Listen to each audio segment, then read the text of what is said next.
been a dramatic change in racial composition.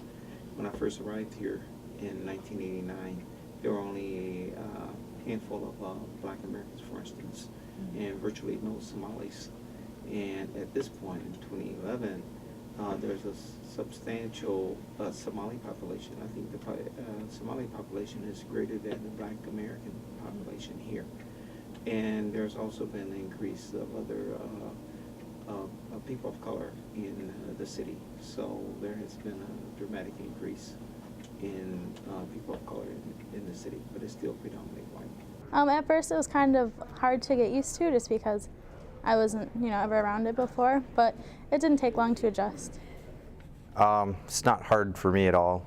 I grew up with, my best friend was Black growing up, and I've just always had that part of, I guess my upbringing. So when I got here, I guess the one major thing is there's a large Somali population, which is not something I was used to, but it's just like anything. I think I'm interacting with students from all races pretty well.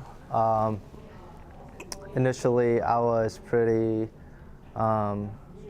secluded just to my community here, but since I've been here, I've gotten to know a lot of people from a lot of different ethnicities. So I'm very comfortable. I like meeting new people, so it's never a problem for me. I think there's racism everywhere. To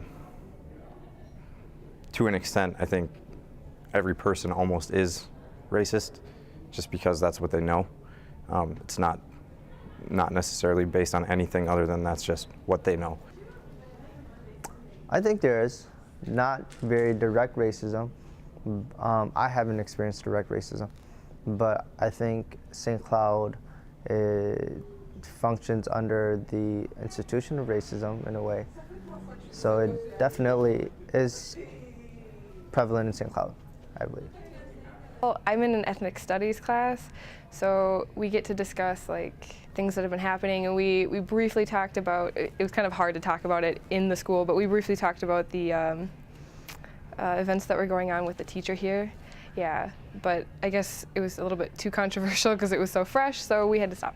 I feel like there probably is racism in St. Cloud, although I haven't seen a lot of it happening. But I feel like if you're in a situation with a lot of different races together, it could happen. I don't think we have really gotten into a real conversation.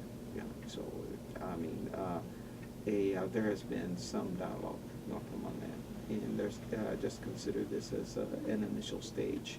Yeah, I believe it is very important to talk about racism. It is a responsibility for everyone, whether you are a person of color, whether you're not, whether you choose to stand on a side or not, because this is a global issue.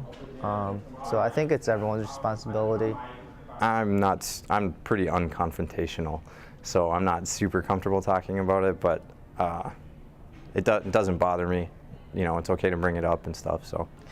I think it's always an important subject to kind of, I don't know, sometimes it's like the elephant in the room, and then sometimes you just forget it, it doesn't even matter.